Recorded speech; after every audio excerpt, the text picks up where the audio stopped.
নমস্কাৰ তোমালোক সকলোকে আমাৰ ইউটিউব চেনেলৰ অন্য এটা ভিডিঅ'লৈ স্বাগতম জনাইছোঁ।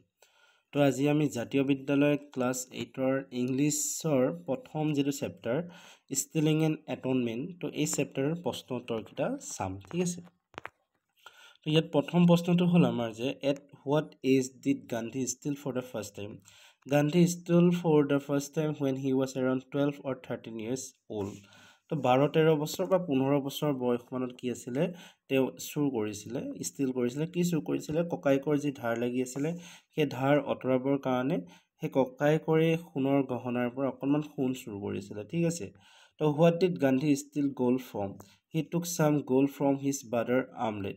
তো গান্ধীয়ে ক'ৰ পৰা বা কিহৰ পৰা সোণ চুৰ কৰিছিলে? তো গান্ধীয়ে তেওঁ ককায়েকৰ যি আমলেট আছিলে, সোণৰ গহনা আছিলে, তাৰ পৰা এটুকুৰা সোণ চুৰ কৰিছিলে, তাকো ককায়েকৰ ধাৰ মাৰিবৰ কাৰণে।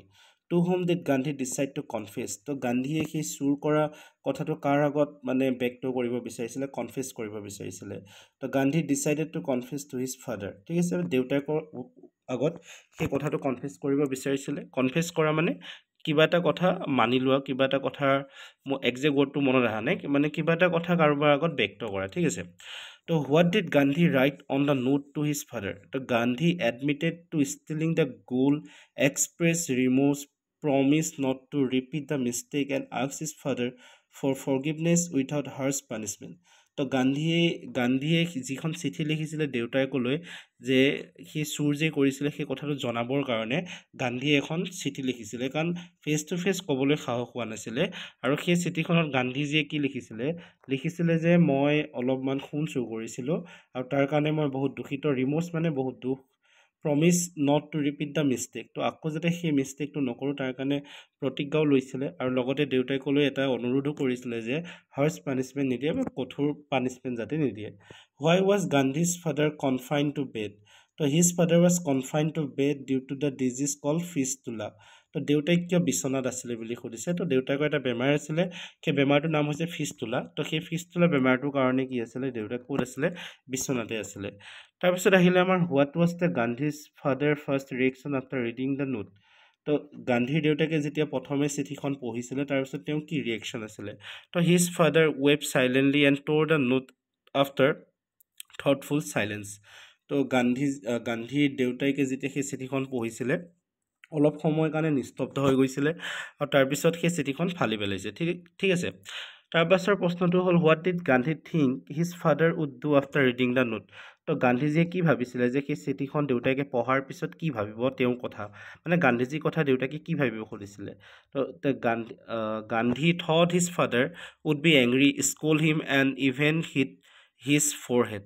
তো গান্ধীজীয়ে ভাবিছিলে যে সেই চিঠিখন দেউতাকে পোৱাৰ পিছত দেউতাকে হয়তো খং কৰিব, গালি পাৰিব বা হয়তো পিটিবও পাৰে। তো তেনেকৈ ভাবিছিলে গান্ধীজীয়ে, কিন্তু তেনেকৈ একো হোৱা নাছিলে, আনকি ক্ষমা কৰি দিছিলে।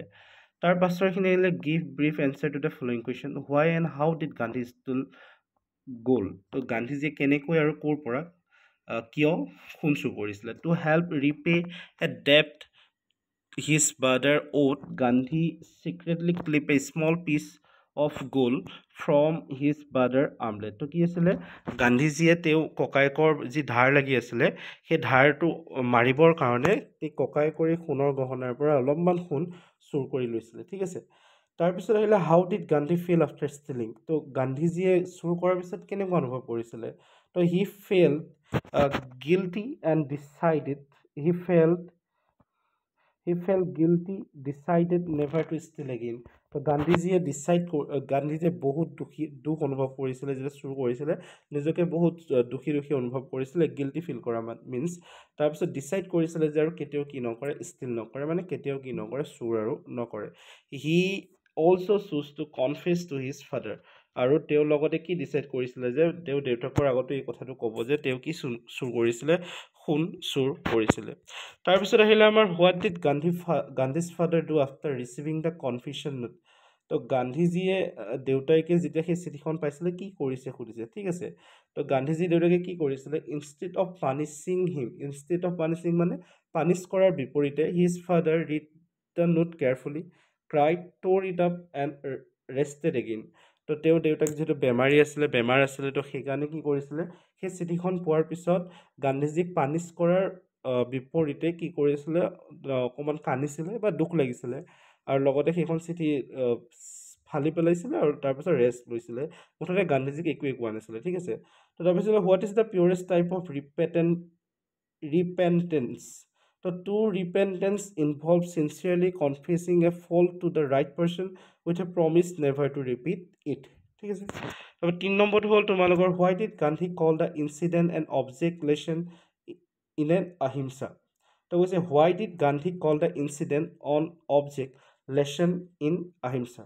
তো গতিকে গোটেই ঘটনাটোৰ পাছত তেওঁ যিটো জ্ঞান পাইছিলে সেইটো কিয় অহিংসা বুলি কৈছে সেইখিনি কথা আছে ইয়াত লিখি ল'বা তোমালোকে ঠিক আছে তো এইখিনি চাই ল'বা তাৰপিছত আহিলে তোমালোকৰ 4 নম্বৰটো যিহেতু দীঘল প্ৰশ্ন হয় সেইখিনি চাই ল'বা what qualities of Gandhi's character R reflected in this lesson তো এই লেচনটোত গান্ধীজীয়ে কি কেৰেক্টাৰ ৰিফ্লেক্ট কৰিছে বা কি কেৰেক্টাৰ দেখা পোৱা গৈছে কি স্বভাৱ দেখা পোৱা গৈছে সেইটো আমাক সুধিছে তো ইয়াৰ এনচাৰটো হ'ব তোমালোকৰ যে গান্ধীজীয়ে কি লেচন পাইছিলে গোটেই ঘটনাটোৰ পৰা বা গান্ধীজীৰ কেৰেক্টাৰৰ পৰা কি গান্ধীজীৰ কেৰেক্টাৰ কি দেখা পোৱা গৈছিলে এই গোটেই লেচনটোৰ পৰা আমাক সুধিছে ঠিক আছে তো this lesson reveal several noble qualities of Gandhi's character তো এই চেপ্টাৰটোৰ যোগেদি আমি গান্ধীজীৰ বহুত ভাল ধৰণৰ নবেল মানে সম্ভ্ৰান্ত বা ভাল গুণ আমি দেখা পাইছোঁ গান্ধীজীৰ firstly although he committed the act of stealing he was unable to live with the guilt তো গতিকে প্ৰথম হৈছে কি যে গান্ধীজীয়ে চুৰ কৰাৰ পিছতো সেই চুৰ কৰা দুখটো মনলৈ থাকিব পৰা নাছিলে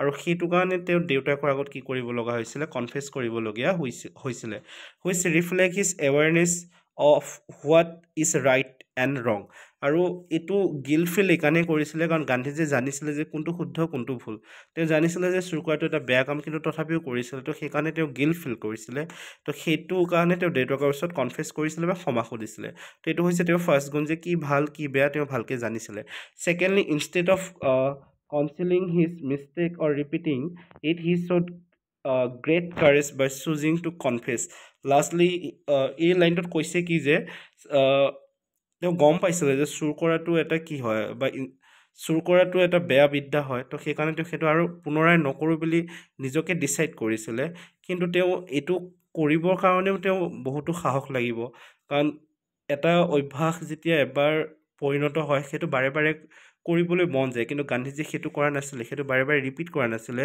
তো বহুত সাহস দেখাই তেওঁ দেউতাকৰ আগত কি কৰিছিলে কনফেছ কৰিছিলে তো তাৰ পৰা এইটোৱে গম পোৱা যায় যে তেওঁ কিবা এটা মিষ্টেক কৰিলে সেইটো বাৰে বাৰে ৰিপিট নকৰে তাৰপৰা lastly his deep love and respect for his father clearly seen আৰু এই গোটেই পাৰ্টটোতে আমি দেখিছোঁ তেওঁৰ দেউতাকৰ প্ৰতি কিমান ৰেচপেক্ট আছে কিমান সন্মান আছে বা তেওঁ কিমান ভাল পায় ঠিক আছে as he was able to change and understand the pain his father silently endured আৰু তেওঁ ধৰিব পাৰিছিলে যে দেউতাকে কিমান কষ্ট পাইছিলে গান্ধীজীয়ে চুৰ কৰাৰ বাবে কাৰণ কান্দিছিলে ন চিঠিখন পোৱাৰ পিছত তাৰপিছত আহিলে আমাৰ 5 নম্বৰ এইখিনি ৰাইট ট্ৰু অ ফল্ছ তো এইখিনি চাই ল'বা এনচাৰখিনি দিয়া আছে এইখিনি চাই ল'বা ঠিক আছে বাকী 6 নম্বৰটো হৈছে চি ইজ এ টিচাৰ এইটো ট্ৰানজিটিভ আৰু ইনট্ৰানজিটিভ কৰিব লাগে ট্ৰানজিটিভ ভাৱ মানে হৈছে কি যেতিয়া কোনো এটা ভাৱে সন্মুখৰ কিবা এটা কামক বুজাব কিবা এটা বস্তুলৈ তাৰ যিটো একশ্যন সেই একশ্যনটো ট্ৰান্সফাৰ কৰিব তেতিয়া আমি তাক ট্ৰানজিটিভ বুলি কওঁ আৰু যদি সেই একশ্যনটোত ট্ৰান্সফাৰ নকৰে সেইটোক আমি ইনট্ৰানজিটিভ বুলি কওঁ ঠিক আছে তো ইয়াত যদি চি ইজ এ টিচাৰ ইয়াত কি হৈছে টিচাৰজনৰ বিষয়ে এটা ইনফৰ্মেশ্যন দিয়া হৈছে যে